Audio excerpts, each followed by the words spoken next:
अब हमें पढ़ना है स्मॉल इंटेस्टाइन। इस फिगर में आप स्मॉल इंटेस्टाइन को देख सकते हैं। इसका थोड़ा सा पार्ट दिखाया गया है।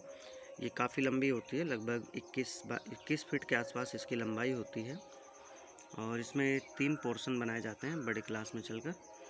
Small intestine is long and thin coiled tube, लंबी और पतली। क्वाइल्ड मतलब मुड़ी हुई होती है। मुड़ी का मतलब इसी तरह से जैसे ऐंठी हुई दिखाई दे रही है फिगर में, इसी तरह के स्ट्रक्चर को क्वाइल्ड ट्यूब्स कहते हैं।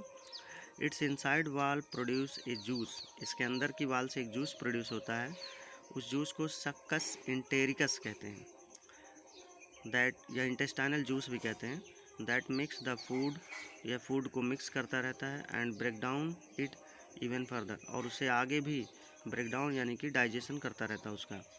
The liver and pancreas also produce juices, liver और पैनक्रियाज से जूस प्रोड्यूस होते हैं और लीवर और पैनक्रियाज का जूस एक साथ लीवर का निकल कर आता है। लीवर के जूस को बाइल जूस कहते हैं। ये जूस आगे बढ़ता है, ये जूस बेसिक होता है। पैनक्रियाज के जूस में एंजाइम्स होती हैं जो प्रोटीन, कार्बोहाइड्रेट और फैट को डाइजेस्ट करने के लिए होते हैं। दोनों का जूस एक साथ मिक्स होता है और स्मॉल इंटेस्टाइन में आके मिल जाता है। यहाँ से स्मॉल इंटेस्टाइन स्टार्ट होती है। स्मॉल इंटेस्टाइन का ये पहला पार्ट है, इसी में लीवर और पैनक्रियाज का जूस आके मिक्स होता है। लीवर के जूस को बाइल जूस कहते हैं और इस पार्ट को गॉल ब्लैडर या पित्त की थैली भी कहते हैं।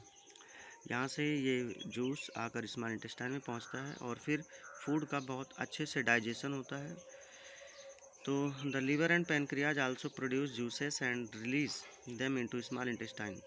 लीवर पैनक्रियाज जूस प्रोड्यूस करते हैं और उसे स्मॉल इंटेस्टाइन में रिलीज करते हैं to help the breakdown of food, जिससे फूड के ब्रेकडाउन में मदद मिलती है। The liver produces bile, liver से जो जूस प्रोड्यूस होता है उसे कहते हैं bile juice. It help in the digestion of fat, यह फैट के डाइजेशन में अच्छा खासा हेल्प करता है। बाइल जूस की मदद से जो फूड होता है उसका नेचर बेसिक हो जाता है। उसके बेसिक नेचर से ही पैनक्रियाज की एंजाइम्स उसे डाइजेस्ट कर पाएंगी, नहीं तो नहीं कर पाएंगी। अगर लीवर का जूस कम प्रोड्यूस हो रहा है तो सिर्फ और सिर्फ स्पेशली फैट का डाइजेशन कम होगा।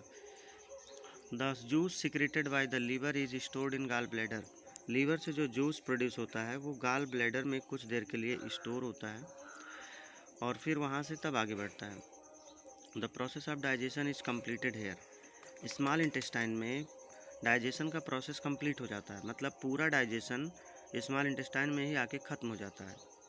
उसके बाद के प्रोसेस में डाइजेशन नहीं होता। The blood vessel in the small intestine, small intestine के अंदर जो ब्लड वेसल्स होती हैं, ब्लड की पतली पाइप्स होती हैं, एब्जॉर्ब द डाइजेस्टेड फूड, वो पचे हुए फूड को एब्जॉर्ब कर लेते हैं। मतलब अब डाइजेस्टेड फूड, सिंपल फूड आपके ब्लड में चला जाता है and carry it to all parts of the body. अब उसे डाइजेस्ट फूड को ब्लड वेसल्स की मदद से ब्लड पूरे बॉडी में लेकर पहुंचता है। The undigested food is pushed into the large intestine, अब जो फूड डाइजेस्ट नहीं हुआ, एब्जॉर्ब नहीं हुआ, उस फूड को यहाँ पर स्मॉल इंटेस्टाइन से पुश करके लार्ज इंटेस्टाइन में पहुँचा दिया जाता है।